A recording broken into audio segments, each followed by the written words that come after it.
WCB Podcast, your source for all things Chicago Blackhawks and everything hockey.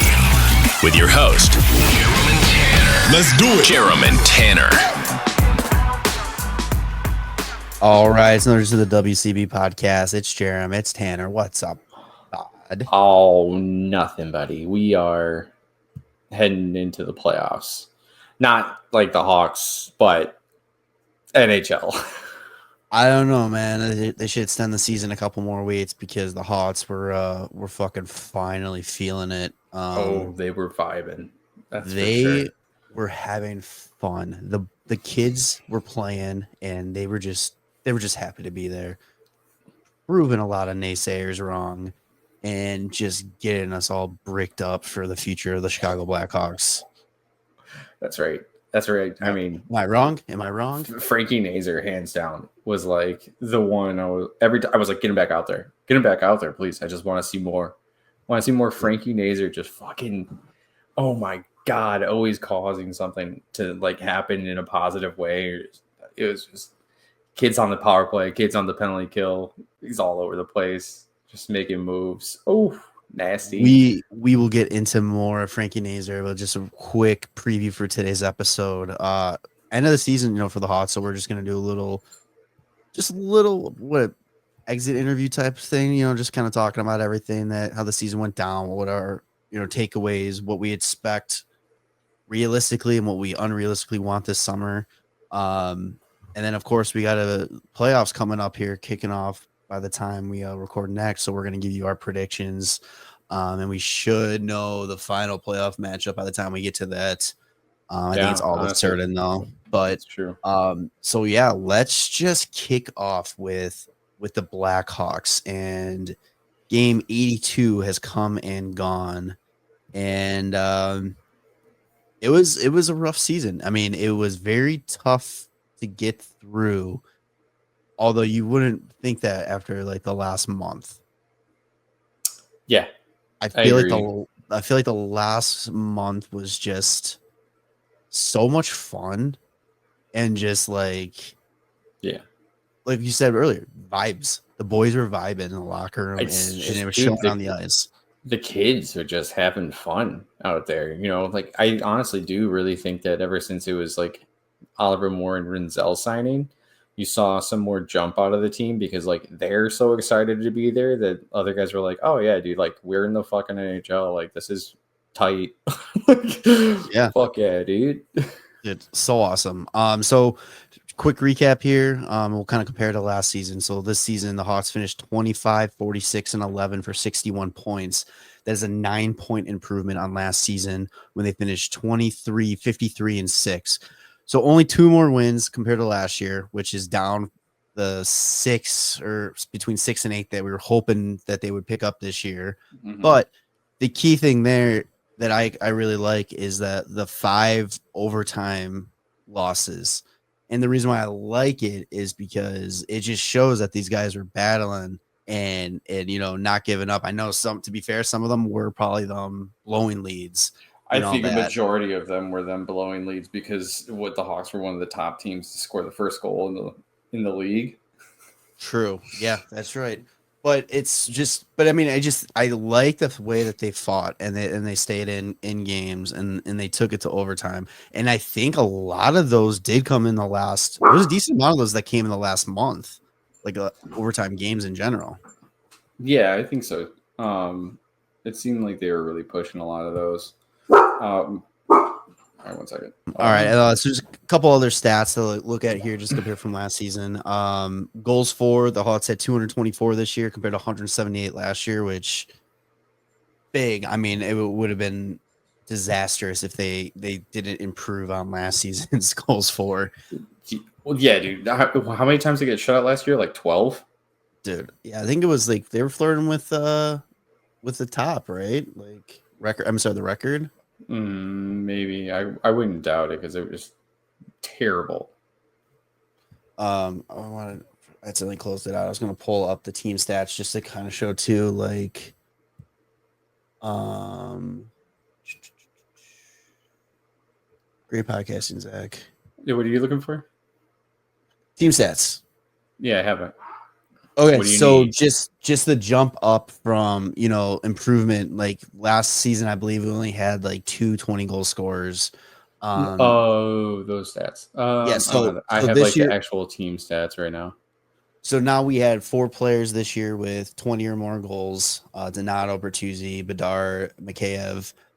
You had 3 guys with 10 plus. Beligno, Teravainen, and Nazer. And then you have, multiple guys with 5 plus. It's just everybody was getting in on the action, and it was just, dude, it was again. It was just, it's hard for me to describe it just because it's like it was just improvements that, like, it doesn't look big in the big picture of things because they still finished 31st in the league, but it was like it was solid. To me, it was this very good step in the right direction. Mm-hmm.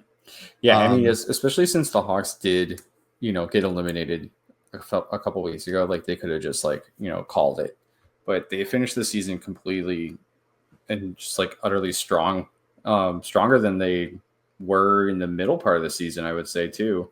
And I yeah, think that has a lot to do with the kids, right? Because 100%. the last like 2 games in Canada, like they're icing what 11, 23 and under players. Dude, what was that one stat? There was a game when they played all the kids at Yeah, defense, Winnipeg. and they were younger. Their defense core was younger than the Western Michigan Mm-hmm. like team. Like the average age was like they were younger Yeah, than the Western Michigan then team. Like, the Western Michigan Defense Corps. yeah, Yeah, like it's pretty great. I think that was Winnipeg. I'm pretty sure it wasn't Boston. I think Boston. I think Murphy still played. No. Never mind. Not Winnipeg because Martinez played that game. It was Boston. Boston. Yeah, Yeah, because because it was Martinez is that Rinzel, room. Korchinski, Del Mastro, Crevier, Levshunov, and Vlasic. Yeah, because And Murphy was out. that's right. And there was Darren Pang was talking during I want to say the Winnipeg game. This is why I thought of it. And Anders Sorensen had coached David Pasternak in the past, him and like Willie Nylander, but like apparently Pasternak came up to Sorensen and was like, "Who are these kids? Like, I don't know any of these guys." And he reiterated the story I told last time on the pod, where when they were playing Utah, and Sergachev turned to Murphy and was just like, "Hey Murph, who the fuck is that guy?" And talking about Rinzel. It's just like, hell yeah, dude. Dude, this is stuff you love to hear, and it's like you're making an impression already, and that's what you're doing with a small sample size. Yeah. Like, imagine what it's going to be like next year when they get the full. I mean, obviously, it's not going to be, can't keep it up, what they were doing for an entire season, but it's like you're gonna really get to know what these kids are made of and all that. Yeah, I mean, I feel like they're so hungry. Like they were so hungry for like wins and staying in these games, and they really battled them out, and it was just really awesome to see the way that the last week went. In this last month of April, they only had 2 regulation losses. They went to overtime 4 times. Won 2 out of those 4. The other 2 they lost in a shootout, and then they beat Boston and Pittsburgh in regulation. So what was it, like 4-2-2 was their record? So pretty good for playing mostly kids. Yeah, I mean, fuck, were their elders? Holy shit. Mm-hmm. Wrapping up the stats real quick here. Goals against were essentially pretty much the same. 292 against this year compared to 289 last year. The PK saw an improvement, 24.9% up from the 16.6. Sorry, did I say PK? Mm-hmm. I meant the power play. So the PK also saw improvement, 79.3% up from the 75.8 from last season. So again, I'm on paper and just standing wise, the team didn't do much, didn't feel like they did much better, but a 9-point improvement. You see goals going up, power play, special teams going up. I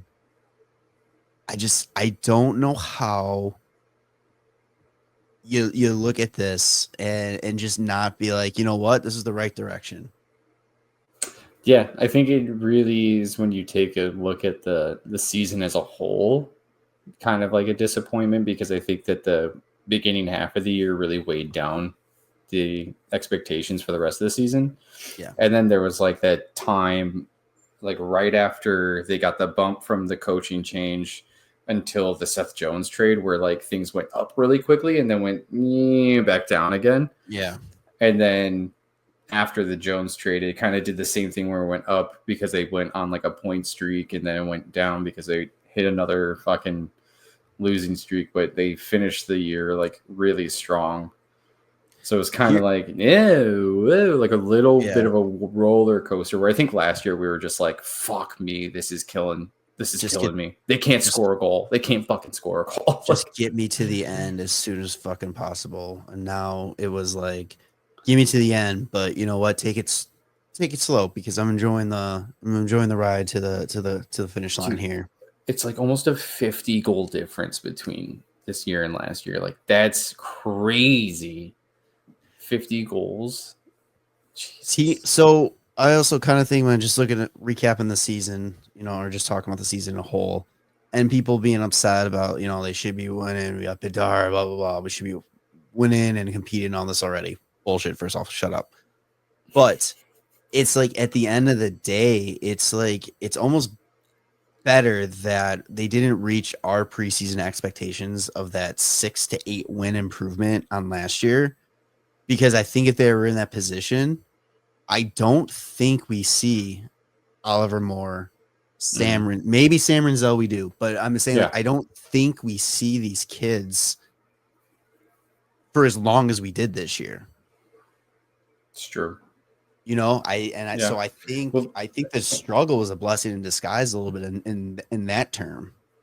Yeah, I think that also kind of maybe gives a little reconsideration for Davidson this summer of like, like this past season was like, we need more veterans because there's too many young guys last year, which is understandable.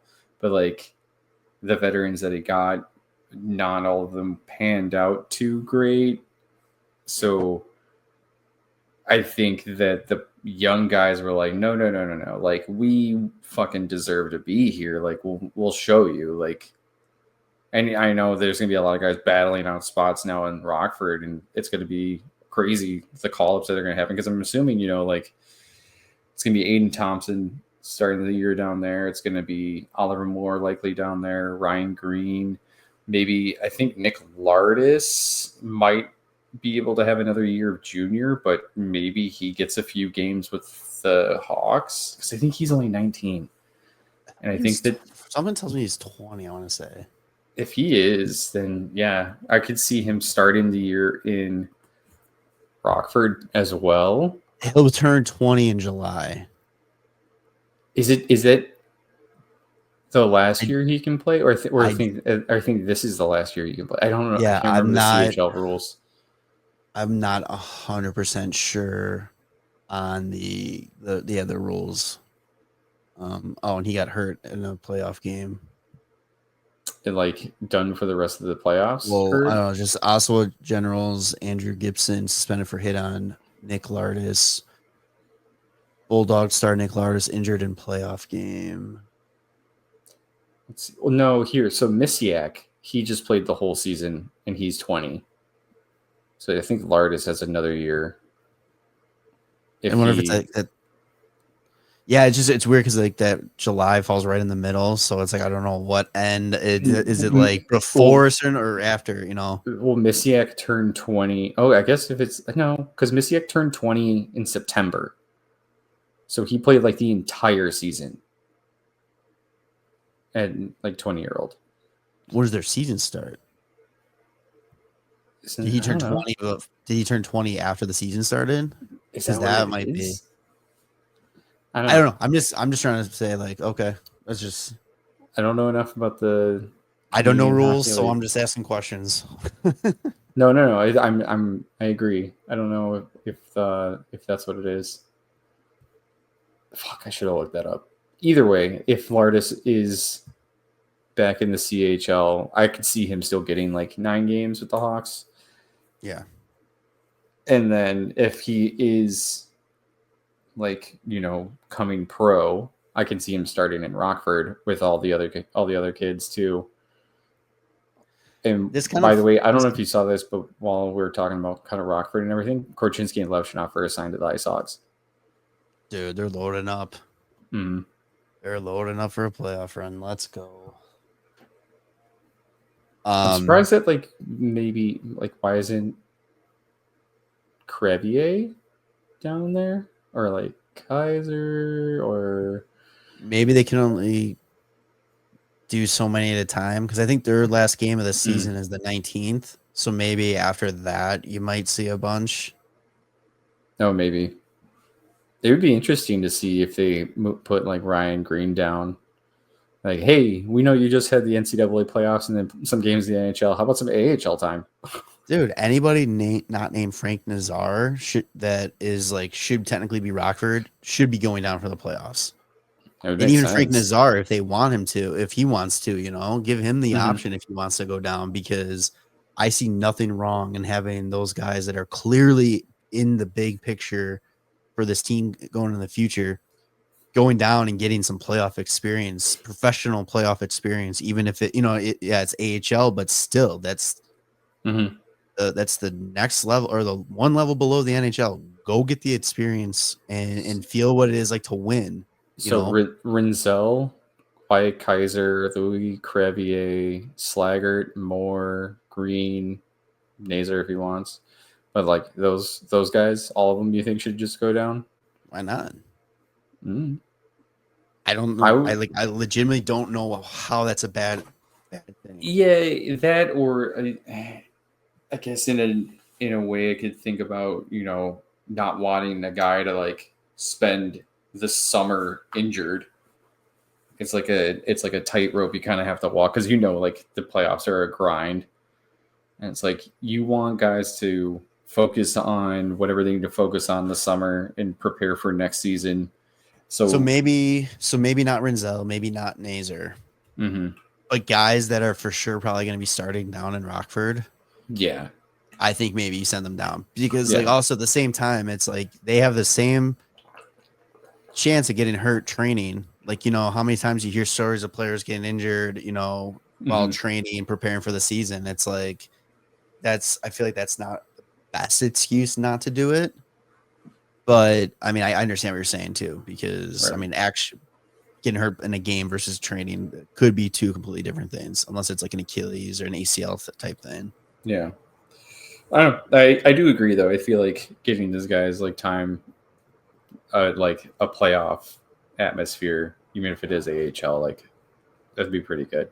And even that'd be good for the guys that are on the Rockford team, giving them some more firepower.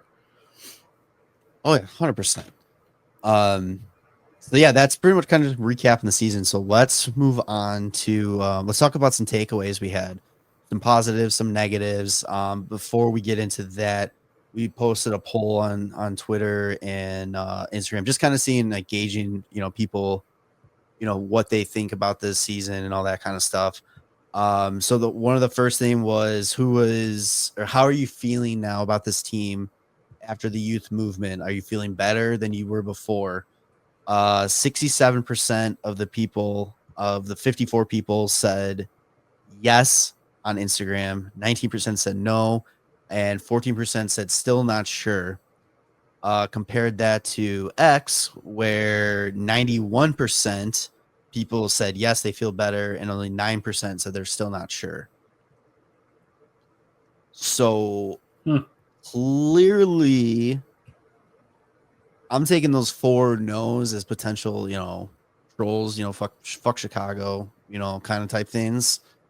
But it's people are finally seeing what we've been preaching all season about patience and trust the process and just wait to see the pieces fall into place that's being built. Yeah, the team at the start of the year was not going to be the team of the future. Correct. Yeah, it was going to be the team of the get us to where our kids are going to be coming up. So the transition roster. That's pretty much what it is. It's a lot of guys that you have to pay more than what they're worth, to get them to come here and sell them on like, hey, like you'll get more ice time here than anywhere else. And at the trade deadline, we'll try and get you somewhere that's a competitor.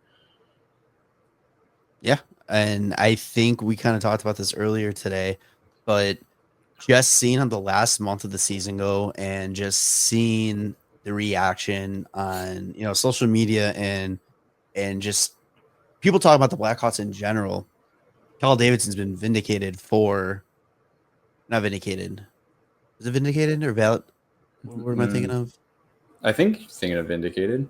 Yeah. For like his process, his plan, his game plan to build this team up is showing that it is moving in the right direction and that he has an idea of what he's doing.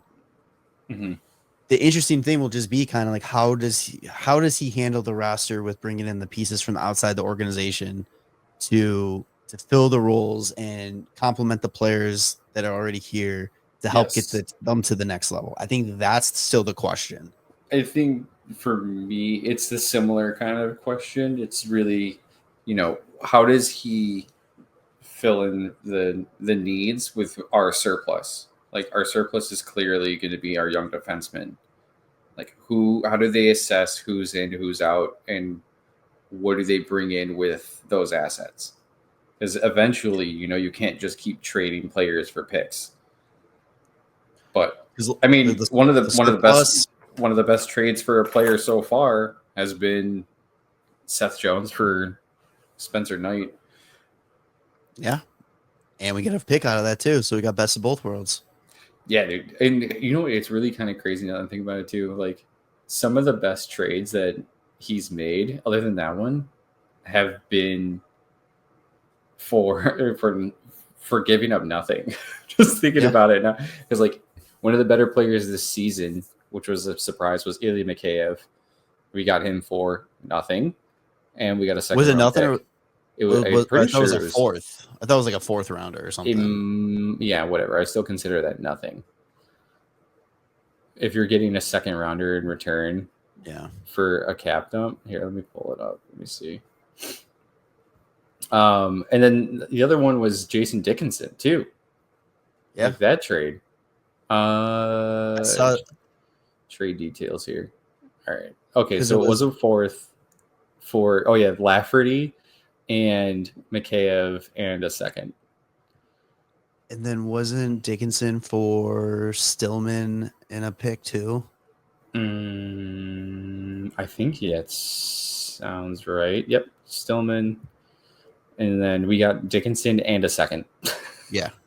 Dude, I saw one of I forgot who it was, but I should have saved it. What was tweeted out there, like after Mikheyev scored his 20th goal, they're like, dude, anytime Vancouver just wants to unload potential for nothing, give KD a call because he knows what he's doing. We'll take that guy. We'll take a second. It's fine. I mean, if they want to give us Besser in a second, that's okay. Like, I'm fine with it. Fuck, I would give their second round back for just the signing rights to Besser. It's just so we can get that taken care of before July 1st. Yeah, 8 years. Let's go. Yeah, man. I feel like the trades that he makes are good. And so, like, hopefully he can keep that up, though, when it comes to, filling out the roster with players that are going to be complementing our players to push for playoffs and to, like, make a Stanley Cup happen. Because right now he's kind of, we're taking on a camp dump and getting a pick, and then all of a sudden, like, the player has worked out well for us, which is really great. Yeah. But I don't know how much of that is, like, internally they're like, yeah, we'll take that guy because we have good scouting and we know that, like, he'll be great on our team, and we'll take a second as well. Like, who fucking cares? Yeah, it's like I feel like every time that trade negotiation happens, it's like the NHL 25, like, I got to say yes to this before you change your mind, kind of thing. Yeah. Like Davidson's like, oh, you're going to throw a second too? Yeah, I think I'd be laughed or shunned in the streets if I don't accept this deal. You know what I mean? Like those stupid messages and stuff. Like, I feel like that's the conversation. That's the other thing too. I kind of don't understand the hate he gets for his trades, because I think maybe because it's not like a quick quick process and seen like the results of it, because like even his teardown trades, DeBrincat turned into Korchinski, Kirby Doc turned into Frank Nazar. Like, come on. Like, I mean, you've got to, if you're not admitting right now that has been a win for the Hawks on that one, then it's like you just purely just hate the Hawks and just don't want to admit anything, because that was a fantastic move. Yes.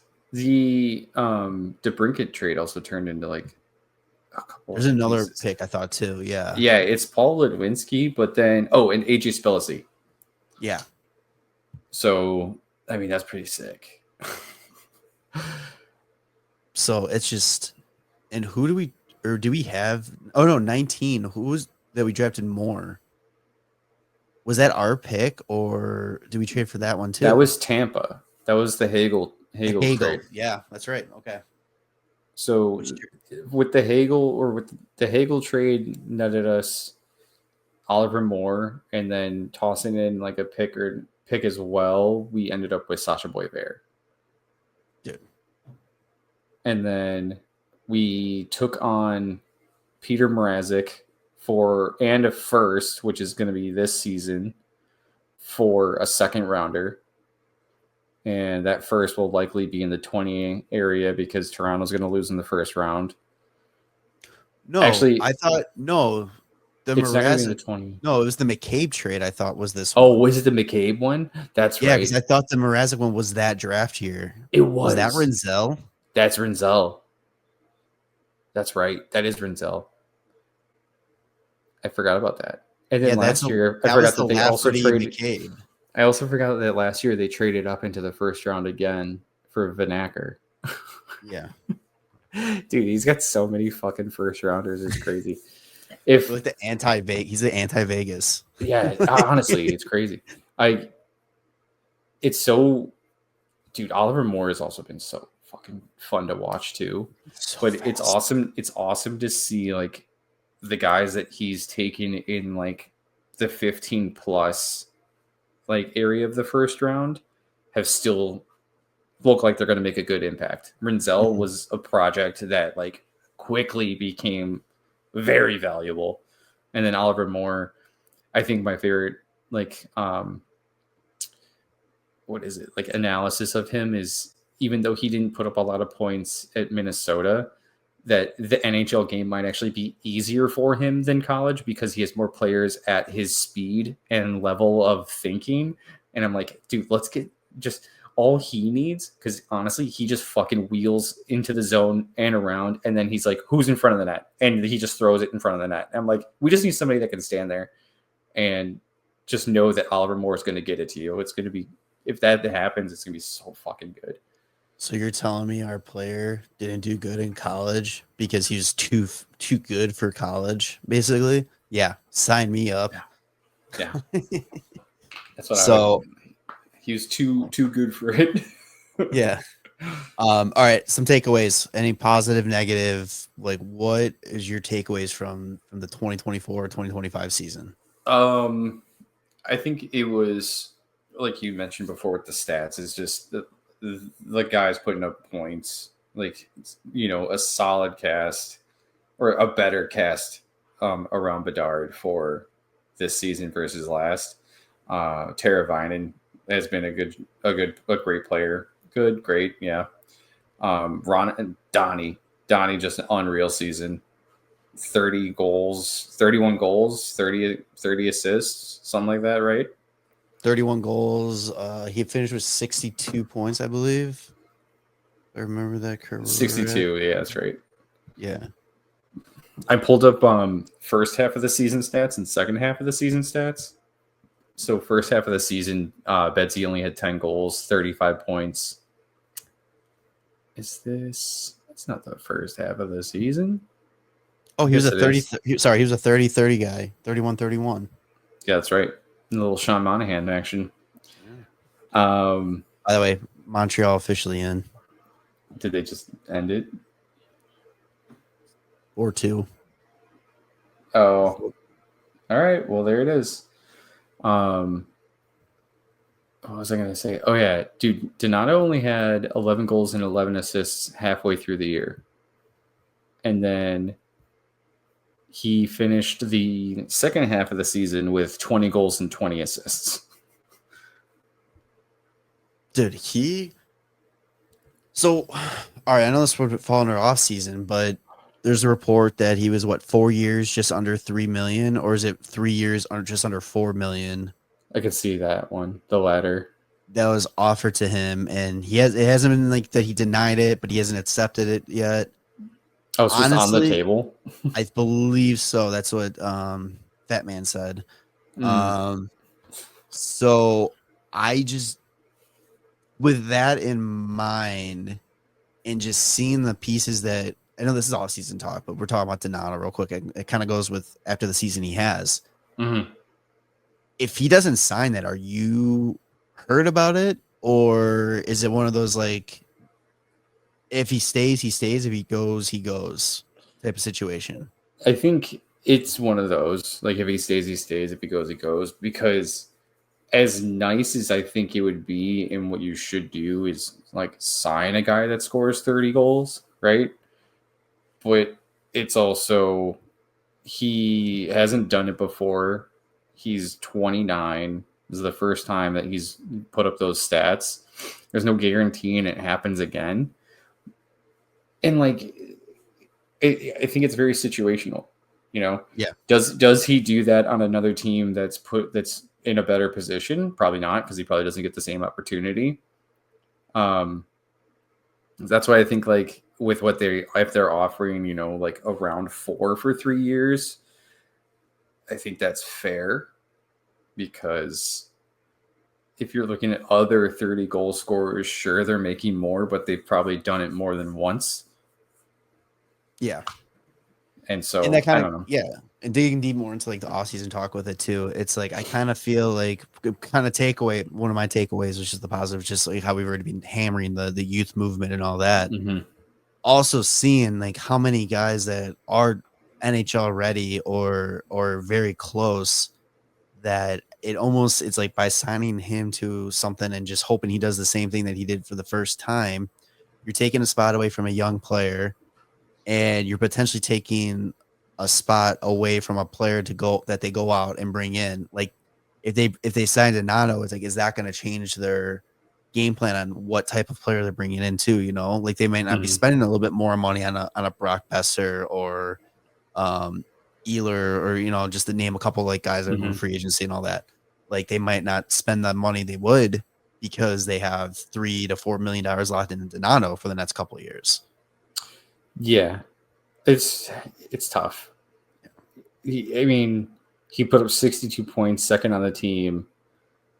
Honestly, like, yeah, if he doesn't sign, but you're able to get like a Brock Besser, then it's kind of like, okay, well, that's fine. Hey, look at that. Like, yeah, we got a guy that can put that up, like, anyway, and has done it multiple times. But it's like, I don't know. I like Donnie. I think he's a good player. He can pretty much fit in anywhere in the lineup, which is pretty valuable. This is not me saying I have an issue with Donnie. This is just me. Like, this is just like a big picture, kind of looking at it, like what makes sense for the team going forward. Like, what is the right move for the Hawks? And and when it comes to, you know, making sure spots are open in the future for the guys that are going to be coming up. Yeah, there's a reason why they're not signing long-term deals. They were having the last couple seasons, is because what they have in the pipeline, and we got the taste of it. It's gonna be really funny when, like, Mikheyev, if he has another good season and like trade deadline comes around next year and teams are asking about him, and not only do we get a second for taking his cap dump, we get another like first or second for shipping him out. Like, I'm glad retained. I'm glad he's got one more year, because dude, him and Nazer on the fucking penalty kill, they're gonna score more shorties than like other teams will have 5-on-5. Mikheyev 20 goals, no power play goals, 3 shorthanded. I know he's not about to give a power play guy, but still, like, that's exactly what like Dickinson was doing last year. It was all 5-on-5 and shorties. Dude, I always forget about Dickinson still being on the team. that's kind of like another thing with Donato. It's like if Dickinson's healthy, that's the same player. Kind A of guy that can score goals, that can play almost any part of the lineup. Donnie can fucking rip though, dude. So can Dickinson. Dickinson has had some. You know, he didn't take like the difference between Dickinson this year and Dickinson last year was last year he did a lot of 2-on-1s, just fucking ripping it top side, like top short side. Right. And I feel like he didn't really get the chance to do that much this year because I think he was so much more focused on shutting down top lines. Yeah. So he kind of got lost in the shuffle a bit with like Bertuzzi and Teravainen coming in. Yeah, I mean, but even at some point he was playing first line with Bedsy. Remember that? Like that was fucking crazy. Thanks, Luke. And it's just like I don't know. But I mean, our fourth line is going to be different because Patrick Maroon's gone, Craig Smith is gone, Lucas Reichel's still here. Honestly, Joe Veleno, I think he looked great. Yeah, since the trade deadline, dude, he can scoot. He's a pretty impressive skater.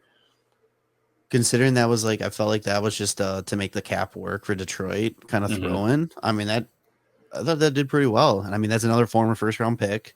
Like, definitely has the potential. Do I think he's going to be like a top guy? No, but dude, that's going to end up being this next year's Dickinson's or Mikheyev. I guarantee it. Dude, everybody's gonna be like, dude, fucking Joe Veleno's having an insane career year. It's like, yeah, man. Welcome to Chicago. Where it's the land of opportunity right now. If you can fucking just take it and run with it. Kurashev should also be gone. I don't think unfortunately. I really liked what he did last year with Bedard, you know, and then this year it was just I've always wanted Kurashev to work out, and it's just like, all right, I think we have enough youth in the pipeline that we can move on. We don't need two of those projects, and we have it's him and Reichel right now. And it's not a shot at Reichel because again, he's still young and I think he deserves a shot with whoever this next coach is going to be. But at the end of the day, Reichel is in that same category of, is he going to work here? Is he going to fit on this team going forward kind of thing? We don't need that from Kurashev too. You know what I mean? Like, if we're keeping a player that's a project, I want Reichel all day, every day. Yeah, I mean, they're in similar situations where they've come onto this team with, you know, Colleton in charge, and then Derek King, and then Luke Richardson, and then Anders Sorensen. It's just kind of like, it hasn't been great coaching for either of them the entire time they've been with the club. It's like, I feel like Connor Murphy is the only one that has a chance of remembering like when having a good coach was great. Yeah. I mean, that just depends on who they bring in this year. Do you have any other thing you want to talk about, like in terms of like just takeaways from the season? I mean, Alex Vlasic is just fucking awesome. He's so good. Bedsy's going to be so good no matter what everybody says. He's fucking insane. What else? Dude, Spencer Knight's... I just hope Mrazek is happy because he was such a rock last year, and it was just such a Woody and fucking Buzz Lightyear situation when Spencer Knight came in. It's just Andy Davidson just, I don't want to play with you anymore. Yeah. Just fuck, man. And, you know, Aiden Soderblom had a great year. There's a lot of positives. Negatives, TJ Brody. Well, sorry, it sounds like he's going to be bought out. Yeah.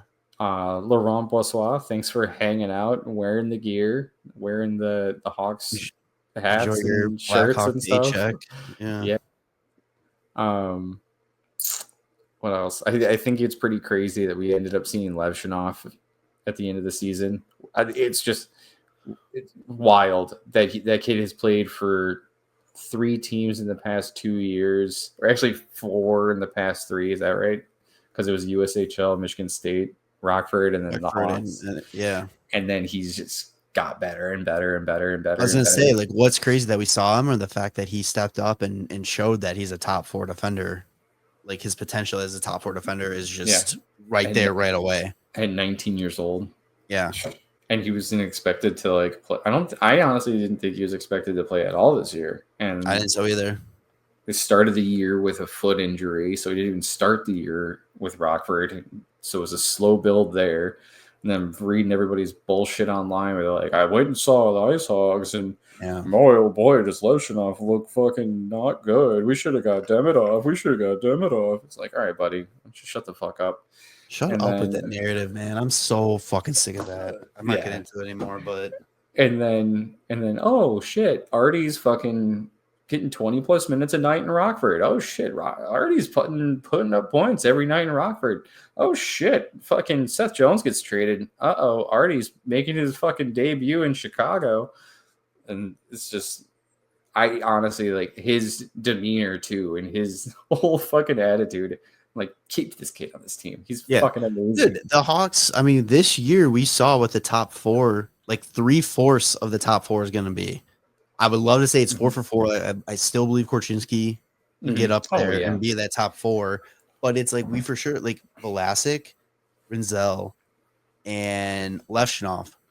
Like, cool. As soon as you guys they're ready to run with it, like that's 3 of our top 4 right there. And hopefully Korchinski makes that jump too. I think that we're getting so spoiled with how well Rinzel and Levshunov and Vlasic have played that like I felt like Korchinski, because of his size, is going to need a little bit more time, unless he's like completely as like the fastest fucking guy in the world, which isn't what it is. He's a good skater, but he's not the fastest guy in the world. So the way his game works is he's going to need more time to fill out and like kind of figure it out a little bit differently for himself. And that's what I'm saying. Like, we're kind of spoiled with how well they're doing, that some people are like, why isn't Korchinski a part of this? It's like, well, he's going to get there. It's just might take a little bit longer. He is like, everybody thinks that because they're 19 years old, they should be making a fucking huge impact in the NHL, but that's not the case for defensemen. Like, we're getting so spoiled with Rinzel and Levshunov being 19 and 20, looking like they fucking played in the NHL for 3 seasons already. And Vlasic's like our veteran back there because he's played a year and a half. The thing with Korchinski too is that he was already kind of behind the 8 ball because he played a full season in the NHL on a very bad team. And if he could have been in Rockford, he would have been in Rockford that year. Like, that's the only reason he stuck around that team, is because they didn't want to send him back to juniors because there was nothing benefiting him there. No. And he couldn't go to Rockford. So now he gets stuck on a very bad team. And then it has to go from that to going to learn how to play like the Rockford style and all that kind of stuff, where you start seeing improvement. So it's like, give him time. Breathe, patience. Everything's coming up good. So if you just give it some time, like, relax. Yes, I agree. All right, real quick here, but then we're going to switch to our prediction part of the show. Real quick, off season, name like one thing you really are hoping to see. Coach. Okay. So then we'll just go right into it with the other thing. Fat Man, aka Frank Sorelli. Sorry, Dice has ruined me. He was talking on the pregame show yesterday. Let me at least pull up the quote, because I actually screenshotted like parts of the quotes. The Hawks have had about 5 months to put their list together, and there's one name at the very top that's been circled that has separated himself from the rest of the pack, and that's Dave Carl, from Denver University. Later in the segment, he added, "If they don't get him, they're gonna take their time with their coaching search." So, I mean, he's been pretty right on everything that he's reported for the Hawks. So right. I would probably say that's correct then. So they're trying to get Dave Carl. And here's the thing, and it's like, I know I've been very anti like first time coach and get Mike Sullivan, all this kind of stuff. And it's not that I don't think Dave Carl is going to be a good NHL coach. and I've said this every single time this comes up, and I'll just re-say it, and I'll say it again. The Hawks, to me, have lost the right at giving a shot to first-time head coaches. Mm-hmm.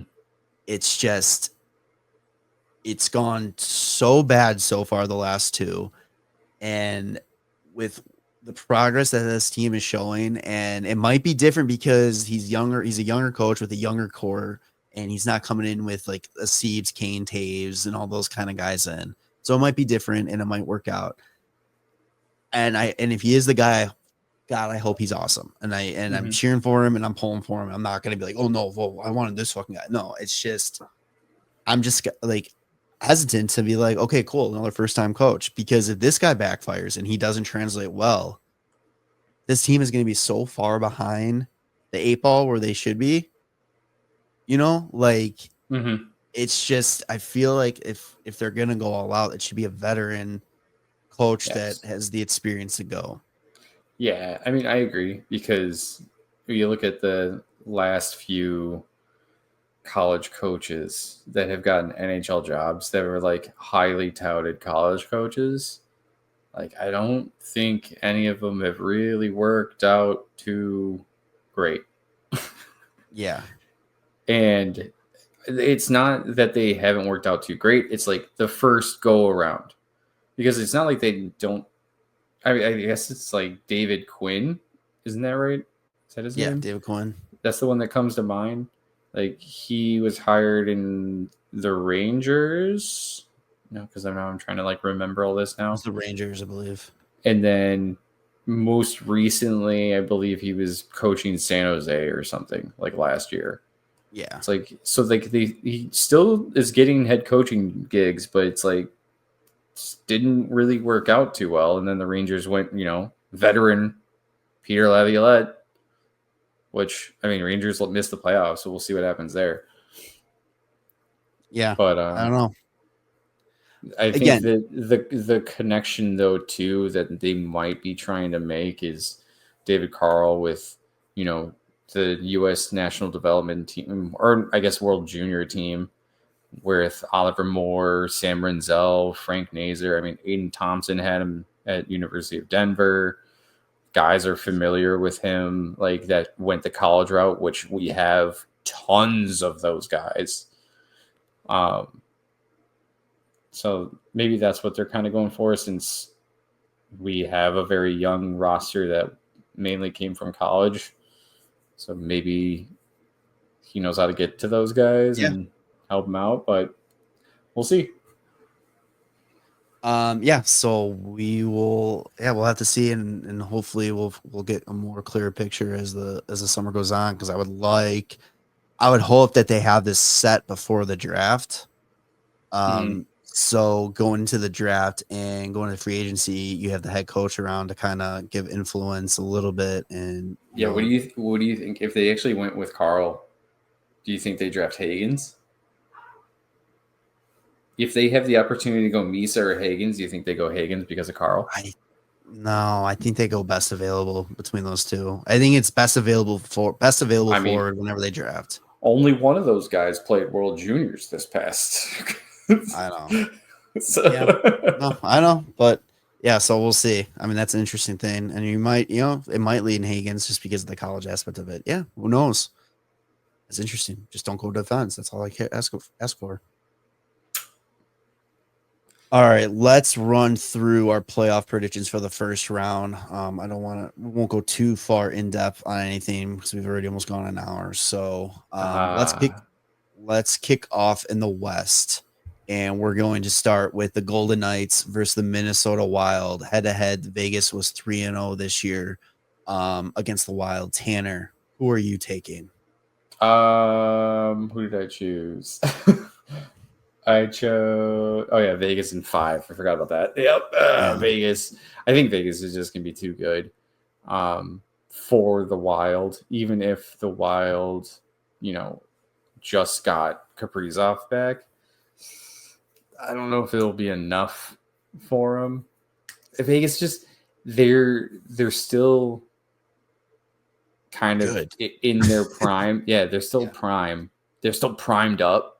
But I feel like they'll probably start dropping off because their guys are so old. Yeah, their windows closing. Like this is Mhm. like literally probably the start of the window starting to close.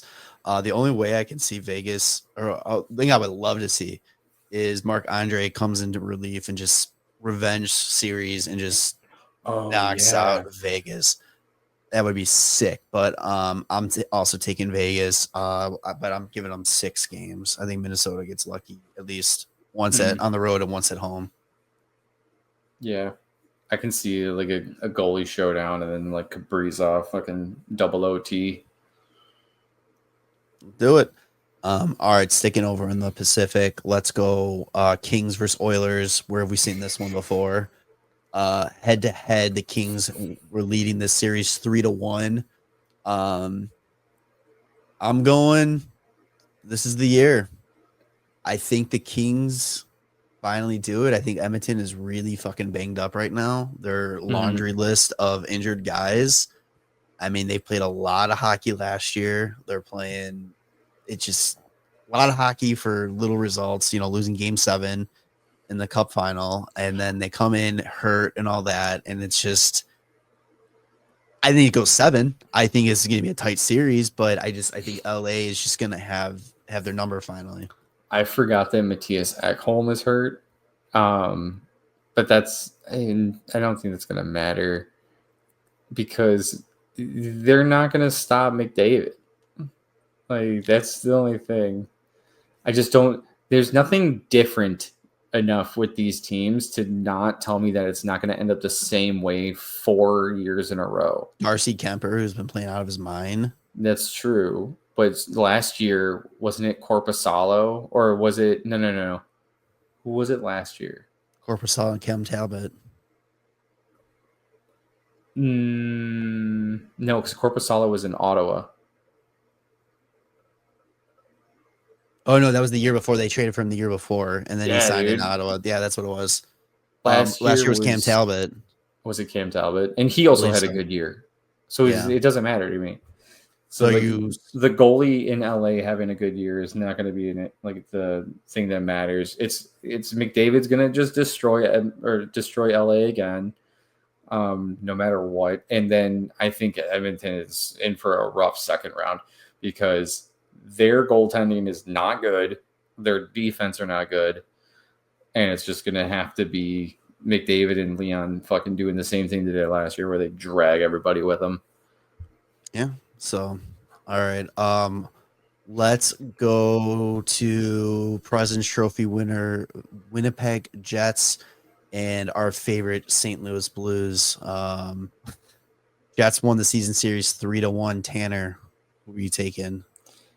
Jets in 7 because Jets are going to Jets themselves a little bit, but I think Hellebuck's just incredible this year. It's funny, like out of like the 2 like number 1 seeds in like both conferences, the Jets I think have the best. Like, given now what has who is that final spot in the West or the East. I think the Jets have the best chance to get upset because like they're Toronto if nobody talked about Toronto. Yeah, no, they're a different team in the playoffs, and it's not for the better. Right. So I am taking the Jets in 7. I would not be shocked if this goes St. Louis in 6 though. Mm-hmm. Yeah, I mean, I can see that. I don't think the Jets have any like major injuries though. I don't think the Blues do either. Again, they are the Toronto Maple Leafs, and I almost didn't take them just because with your until they do it, I'm not taking them concept with the Leafs. Yeah, But I couldn't in good faith take St. Louis. let's see that. I saw Ellers is probably going to be not playing the first games or so, but I don't know if that really matters. I feel like he's always hurt. Yeah. So, all right. The last matchup in the West is the one that I think is going to be the best round in the West. And it's a shame that this couldn't be like a conference final matchup. Mm-hmm. The Avalanche versus the Stars. It's the Mikko Rantanen Bowl. Avalanche won the series 2-1. a lot going on right now. Avalanche getting Landeskog back. Then you have, like I said, Rantanen coming in, looking probably a little pissed off of the tactics with the Avalanche, Mm-hmm. how they handle that whole situation. I've been high on them all season, and I'm sticking with it. I'm taking Stars in 7. Ooh, I think so. I'm taking Colorado, but it's mainly because Heiskanen's not starting the series, and I think if Dallas goes down early, it's gonna be tough for them to crawl their way back. They're also not gonna have Nils Lundqvist, but that doesn't matter. Who cares about that? It's just Colorado is so fucking good, and Right. they were missing just like depth from during the season, and then they picked up Brock Nelson and fucking Charlie Coyle down the middle, and it's just like, oh no. Yeah. Because they're so and Ryan Lindgren on the fucking back end, who's just defensive fucking demon. And yeah, the team is gonna be scary as hell in the playoffs. I want the series to go 7. And I'm gonna be I happy would whoever love wins. for it to go 7. I think it's gonna end up happening though. Like I think, what did I say, 6 games? Yeah, because I think it's gonna be like, okay, Colorado's up 3-1 or 2, 3-2, and it's gonna be like Dallas is like pushing and fucking winning the game. Or no, 3 in game 5. This is what I'm thinking of. 3-1, and they're pushing game 5 to go 6, and then Nate McKinnon's just gonna be like, no, it's over, and he's just gonna fucking score, boom, boom, boom, and it's gonna be like, oh, okay, see you later. Sorry. Oh man. All right. So let's move on to the West, the East, and we're gonna stick with this one. Maple Leafs versus Senators. The Sens 3-0 series lead. I'm not even putting up the individual because we both know where we're going with it. Ottawa. Dude, this is 7. Dude, Ottawa in 5. It's Ottawa in 7. It's always a first round game 7 exit. Dude, listening to Jeff Merrick on What Chaos today, and he was talking about, he almost would rather, if I'm a Toronto fan, I would almost rather have, the Boston, the Tampa Bay, going through them in the first round. Cause it's like if you lose, yeah. Cause then it's like, oh, you're losing to, this really good team. Now you got little brother, you got, dude, you have fucking Brady Tkachuk, who is starving for playoffs, and like he's ready to run through at 18 fucking walls. Like it's gonna be a bloodbath for him. Dude, and like if Toronto doesn't get out of the first round, if Toronto doesn't get out of the second round this year, shit, I don't know. Toronto doesn't win the cup. I don't know what the hell they do. No, but it's funny. I mean, they will see a familiar face in Linus Ullmark. Yeah. There we go. You'll get to, laugh at him again. Game 7. Speaking of Tkachuk, let's go to the Battle of Florida. Panthers versus Lightning. Florida holds the 2-1 lead in this series. I'm going with Florida. I think it's going to go 7. Hilarious. I'm taking Florida in 7. I also know that is a very dumb choice because Tampa is like back to doing Tampa things. You got Hagel looking fucking sick. I mean, most 35 goals. Yeah, most goals. Yeah, like Kucherov is just playing insane. Kucherov just got the Art Ross lockdown. Mm-hmm. Vasilevsky is back to like doing his thing. Like, I mean, Tampa's a dangerous team. I was a coin flip for these guys, and I can't go against the Stanley Cup champion. Buddy, I don't know if you forgot, but they have a guy named Seth Jones on their team. And yeah, they were. If I'm being 100%, they were so bad since the trade, and since Aaron Ekblad got suspended, like they've been not good. I completely did not even take into account Seth Jones when I was picking Florida. Yeah, totally fucking forgot about that. Tampa is gonna fucking smoke them, but it's gonna be like 6 games, I think, because Bobrovsky will still pull off like 1 or 2. But yeah, Tampa's gonna fucking fuck. Tampa watched Florida go to the Cup twice after they went to the Cup 3 times. 3, yeah. And it's just like no, it's our turn again. Like fuck that. Can we get out of fucking Florida for the Cup? Like, come Dude, on. do you imagine how mad Tampa is because they had lost to Toronto? Was it last year or 2 years ago? It was 2 years ago. Yeah. So, all right. Moving on. We got the Hurricanes versus the Devils. The season series was split 2-2. You know who I'm taking because the other team's a bunch of fucking frauds. I'm taking Hurricanes in 4 because the Devils are frauds. Oh, you're taking them in 4 as well? I am taking them in 4. Oh, you're doing you're taking it too? Boom. Yeah, 4 because Jack Hughes isn't there, man. That's it. That's it. Like you don't have Jack Hughes. Like you're not beating Carolina. Yeah. Simple as that. I'm not wasting any more time on a series that's got a bunch of frauds in it. Dude, Seth Jarvis is just the fucking man. So good. All right, and then the last series that we finally know what it is. It's a game official just about 20 minutes ago. Capitals versus Canadians. Capitals hold the 2-1 series lead in this one. Tanner, who you taking? America. And when I say America, I mean Russians. Alex Ovechkin.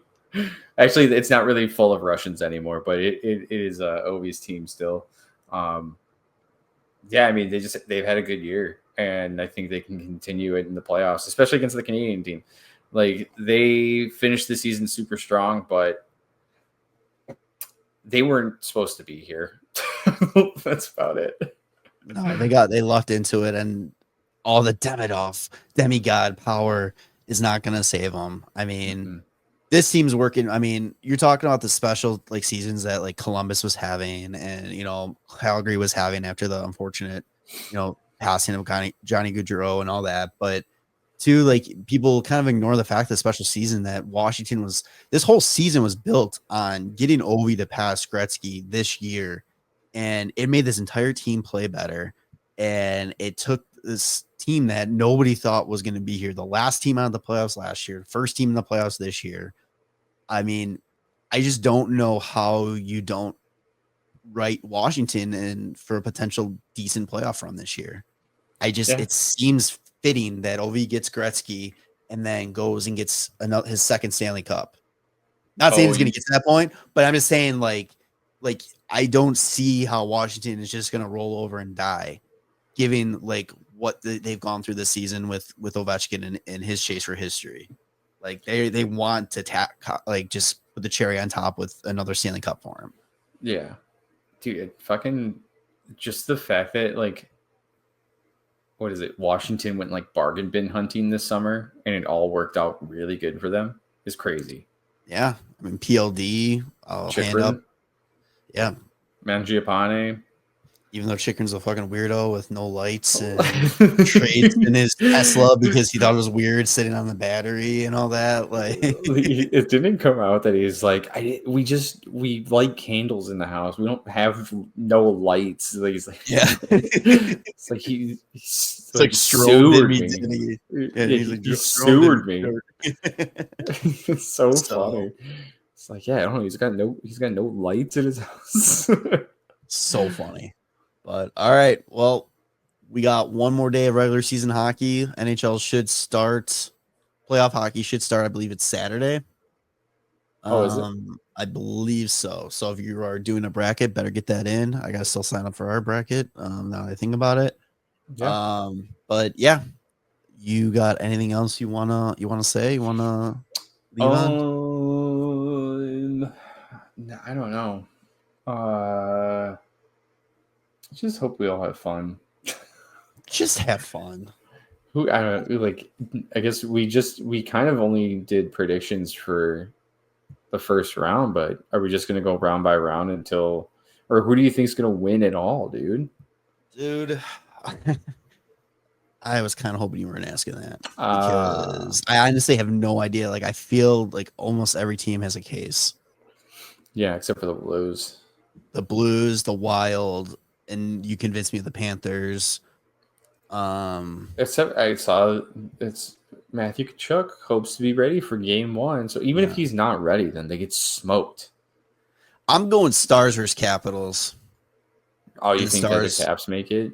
And the Stars win. I feel like the Lightning are going to make it back. That's just the vibe I get right now. Yeah. It's going to be fucking Colorado versus Lightning. A little rematch from 3 years ago. That'd be sick. Colorado or Lightning get their revenge. Maybe. Who knows? Dude, Colorado just this is what's crazy to me. Is like they were a good team at the start of the year and they still morphed their way into being better by improving their goaltending, their defense, and their depth. And it's and they lost Rantanen. I forgot they got Martin Necas. Yeah. And he started playing better with fucking Colorado than he was playing with Carolina. And he was having an insane year in Carolina.